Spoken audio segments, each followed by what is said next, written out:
pa dapat tayo mag-vlog. Kaya lang, galing po ako sa police kung saan pinablatter o nireport ko si Lisa Ahas Araneta Smugs. Okay?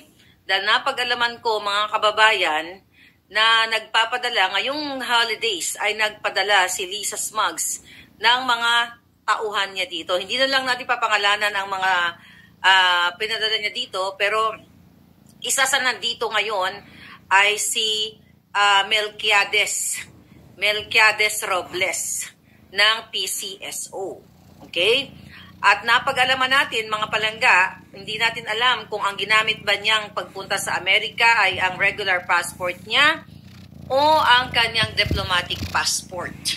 Kasi pag diplomatic passport, pwede sila magdala ng perang sandamakmak para ibayad sa hitman o sila mismo ang hitman.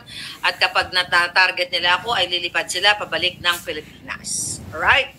So, napag-alaman natin mga kababayan, mga palangga, na hindi lang iisa ang mga nandito ngayon na mga taong gobyerno ni Lisa Smugs at may dalang huge amount of money. Okay? Kailangan malaman ng taong bayan at ma-preempt ang kahayupan ng babaeng ito.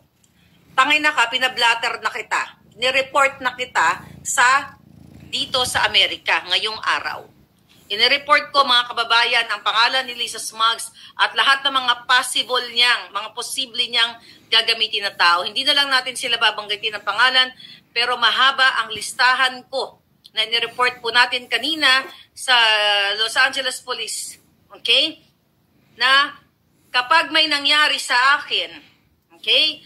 At ang napag-alaman kasi natin mga palangga na informante galing sa ating puting ahas sa Pilipinas, mga kababayan, ay nagpapa-surveillance dito si Lisa Smugs. So, hindi natin alam kung sino sa inatasan ni Lisa, sa dami niyang pinadala, kung sino ba ang magbabayad sa hitman. Si Melquiades ba? O kung sino pa man. Okay? Kasi hindi lang isang tao ang nag-confirm sa akin na may mga nagbabakasyon ngayon dito sa Amerika. Bakit ka magbabakasyon? Actually, isa yan sa statement ko kanina sa police na sinasabi ko doon na ang mga, like tayo mga Pilipino, pag Pasko, di ba? Pasko, Disyembre, di ba? Dapat nasa mga pamilya natin tayo. Itong mga taong inutusan ni Lisa Smugs na what? Magbakasyon? Mag-hire ng hitman at kung ano pa man? Ang pamilya nila ay nasa Pilipinas. So, in-explain ko ito mga palangga. Kasi, isa dun sa mga question, yung suspected, you know, yung, ano yung mga suspected crime, okay, na pwede niyang gawin sa akin. So, inilitan niya ko doon, mga palangga. Actually, sinabi ko doon sa aking report na napag-alaman ko, galing ito sa informanti ko, sa aking mga puting ahas sa Pilipinas, di ba? Na ito ang pwede nilang gawin. Naloka nga sa akin, is this the first lady? Ang sabi ko, yes. So, pinakita ko yung mga pictures namin. Sabi ko, I was their supporter.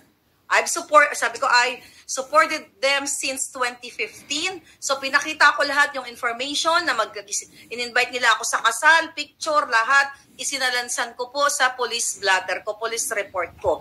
Para kapag may nangyari sa akin, mga kababayan, alam ng gobyerno ng Amerika na wala akong kaaway dito sa Amerika, kundi ang gobyerno sa Pilipinas na kinikriticize ko.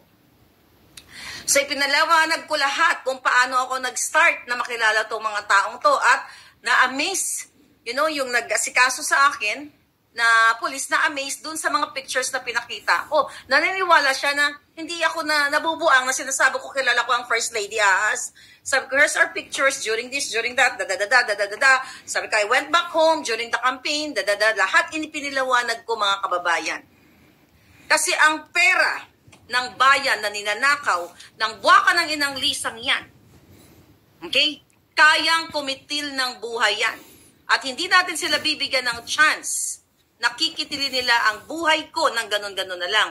Kaya kailangan malaman ng buong bayan na akala mo yung buwaka ng inang Lisa na yan at si Kuting, si Marcos Jr., akala ninyo